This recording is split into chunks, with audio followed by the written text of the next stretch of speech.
Okay. No. Yeah. No. Yeah. Hello. Hello. Hello. You guys, I don't even know how to say hello anymore. Like, I have not been on YouTube in 8 months, you guys. 8 freaking months since I last posted an actual YouTube video. 8 months since I've been behind a camera. A lot has happened in those 8 months. I literally turned 21. Lost a bit of weight. I'm pretty sure you can't tell.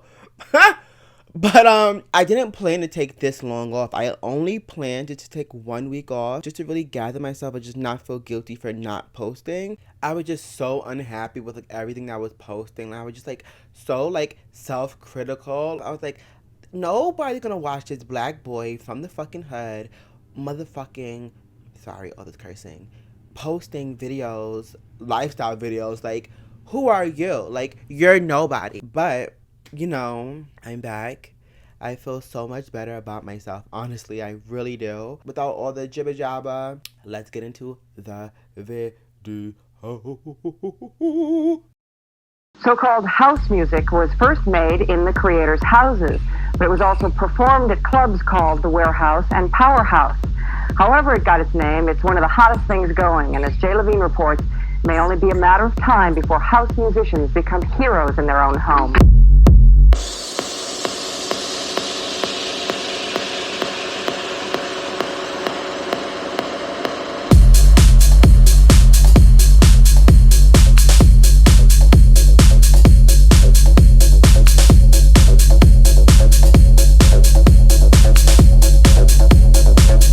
So, unless you literally live under a rock or have been out of touch with the music being released this summer, chances are you have already heard Honestly Nevermind by Drake and Break My Soul by Beyonce, both being met with like such harsh criticism and unfunny memes. I mean, there was this random Azealia Banks beef with Beyonce who never responded, but it's just like, why would the queen of music respond to Azealia Banks? Creepy. Like, Beyonce has been trying to write me out of my own narrative for like years at this point. Like, this is so fucking weird. So, early Azealia Banks records. Okay, so what are you trying to do? Are you trying to encapsulate my music in time and say, like, like it's vintage or something, as if I'm not, as if my last three releases have not whipped your ass? Like, are you kidding?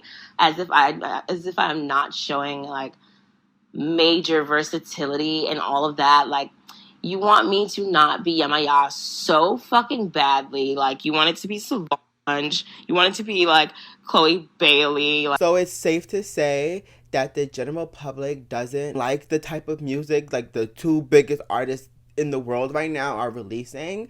This is the same GP that still desperately clings on to the Holy Trinity being Beyonce, Nicki, and Rihanna having a song together. Rihanna doesn't even make music anymore.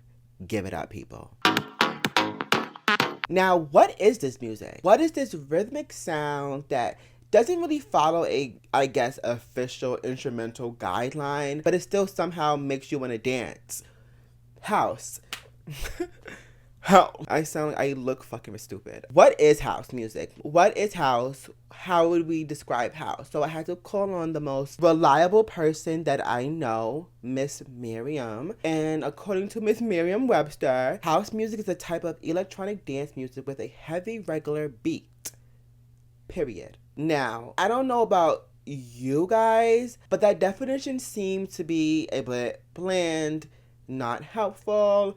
But I mean, Miriam is relied on by millions of people. So, I can't really blame Miriam for not being the most reliable right now, even though she usually is. So I took the liberty of actually doing research myself on what house music is. House music is something that has has such a complex history rooted in the oppression of LGBTQ plus minorities, which is like, surprise, surprise, like, what's new? Before we can even discuss, like, what house music is, we have to kind of go back in time and figure out what was the plant that planted the seeds of house music. which is disco music. When I was writing the script, you guys, I was like, oh my god, like, I should take a shot every time I'm saying music, but literally, we're on a different vibe tonight, so we're not gonna do that. The 70s was a time of unbelievable expression of personal self, whether that was through clothing, a lifestyle, or even the music you listen to. Bob Marley was ruling the airwaves with One Love. Star Wars was released this decade, you guys, like, Star Wars. But something was brewing in the streets of New York City and Philadelphia, and that was disco music. From an article I found online by Black Girl Culture, it states Jerry's Butler 1968 hit Only the Strong Survive introduced a Philly soul sound that became the blueprint of disco music.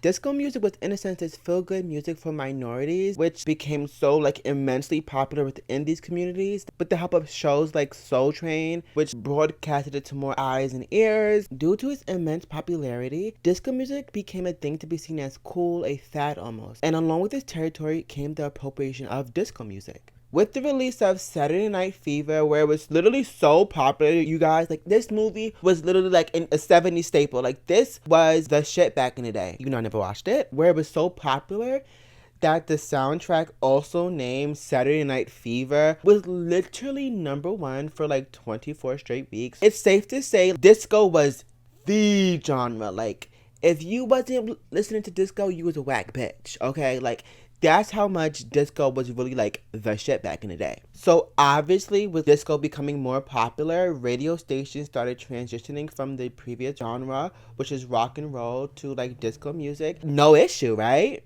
But something happened in the shifty streets of Chicago, aka Chi-Town No Gun Law. Local radio station WDAI fired their DJ Steve Dahl. Hurt and spiteful, Steve Dahl got another job at the rival station of WDAI, the Loop radio station, where he ignited an anti-disco campaign. Like, this man literally ignited an anti-disco campaign. He would go on the radio and literally just fucking bash disco, like, boo, disco sucks! And this literally came all to a head in a 1979 Chicago Red Sox game, where he ignited a riot by blowing up literal thousands of disco records, thus ending the reign of disco music. And like, it was dead. That day, it literally died. I personally can't believe this like really happened. This guy, this white guy was so upset, and his privilege didn't allow him to understand that he just simply got fired from a job like anybody else could have been fired. And he took it so personal that he decided to destroy something. And I feel like the only reason why it was able to be destroyed so quickly was because it was popular within the minority communities. And like, who the fuck cares about those people? So house music originally got the name house from a Chicago club called the Warehouse, where house music was the prominent sound played.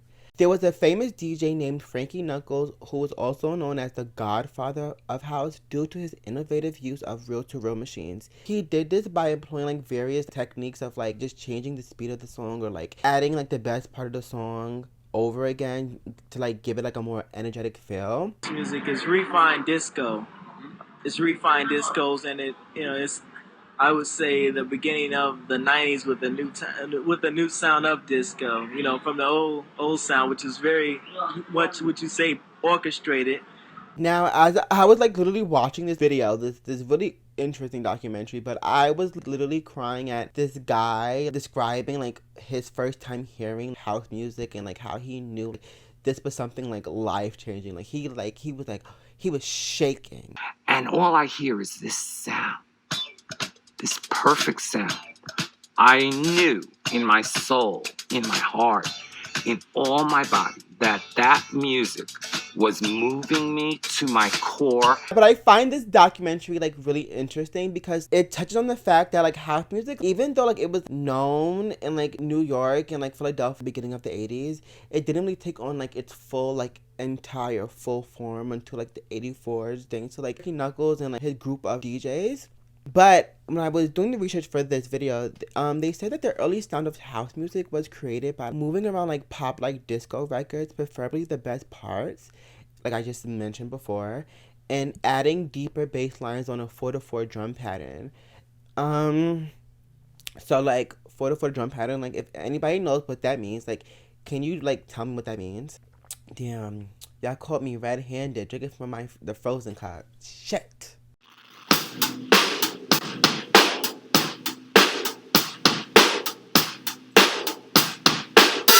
I would like to mention that the doc also states that a record named On and On by Jesse was really one of the catalysts of house music due to its popularity, despite it being a bootleg. Which, when I first heard this, I was like, what does that even mean? Like I have to hear this song. I have to hear this song. Like,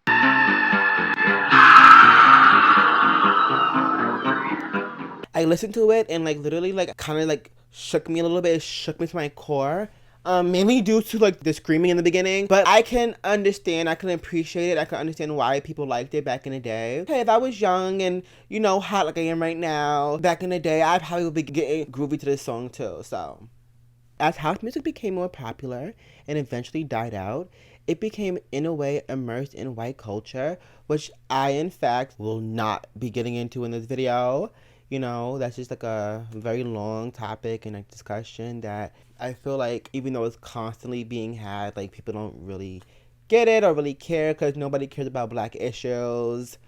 Yikes, yikes. For a brief period, like 2015, 2014, it became really like weird era of like house music on YouTube where like I can't even like describe it. Like the only way I could describe it is like you're at a pool, there's foam on the pool, lights and everything is going off. Like that's like the only way I could describe it.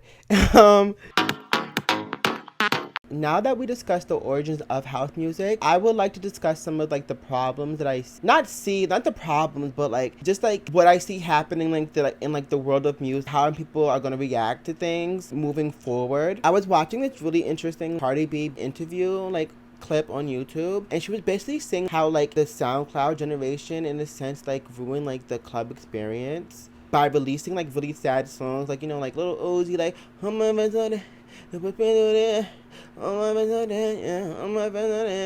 of course we have like melodic raps and like really good like R&B rap songs, but like there's no like hype music anymore.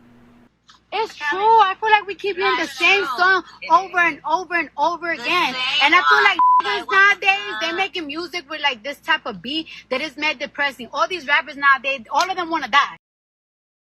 Follow him home. Cut the right corner so nobody sees you. Turn off your phone. Leave it at home so nobody can trace you. Mask your expressions. Appear to be calm, they won't read your intentions. As soon as you're in, let them all know who they're all in the presence of. I am a murderer. I am a demon, the son of a serpent. What is your faith? And the reason why I even mentioned the Cardi B situation is because I feel like since my generation wasn't in the club when like songs like Crazy in Love or In the Club was hot and out, like now that like my generation is able to go to the club and stuff like that, we have been so used to this like sad type of music that's like doesn't really like have a lot of danceability to it. Oh, tongue-tied twister. What's going on? Now that I'm of age to go to the club, I go to clubs that are like based for my demographic. I can literally tell you the playlist must-haves: Finito by Chief Keef and Dreams and Nightmares by Meek Mill. Finito being released in 2015 and Dreams and Nightmares being released in 2012, and it's 2022. Those songs are still being used to get people hyped up because nobody's making hype music anymore.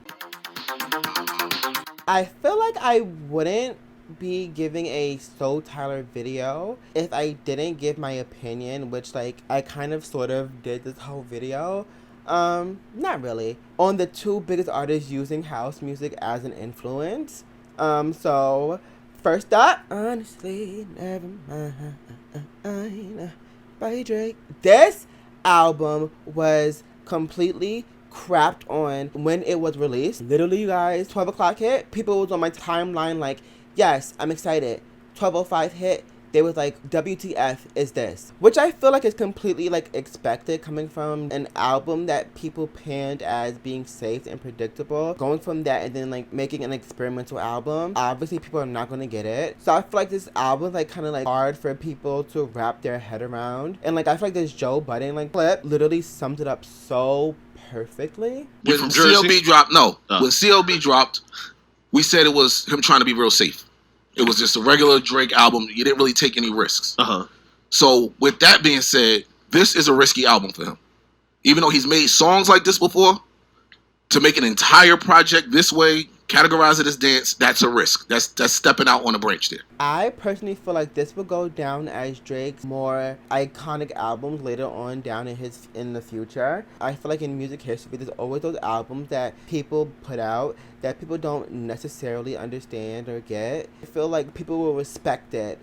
Like, okay, yeah, I see what he did there. Drake was smart. Drake was smart. Drake was smart. The public is so finicky. They never know what they want. They never know what they want. They never know what they like. People are so easily swayed. It's just honestly crazy out here. It's really crazy. You said we outside, but you ain't that outside. Honestly, you guys, break my soul. It was honestly a really solid like song. Despite people not liking the song, I'm excited to hear her album. She got really urban on us. Like, you said you outside, but you ain't that outside. Like, how could you not like that? Like, how? I listened to it, I was like, I was shaking. It was so good. But that's literally all I have for today's video. Thank you guys for watching my video. Thank you guys for tuning in. I really, really, really, really, really, really, really appreciate it. And I'll be back. I will actually be back. I actually enjoy these type of videos. Like, I'm kind of mad it's over. I actually kind of am. Damn, I don't have no more to say, but thanks. So Tyler signing off, baby.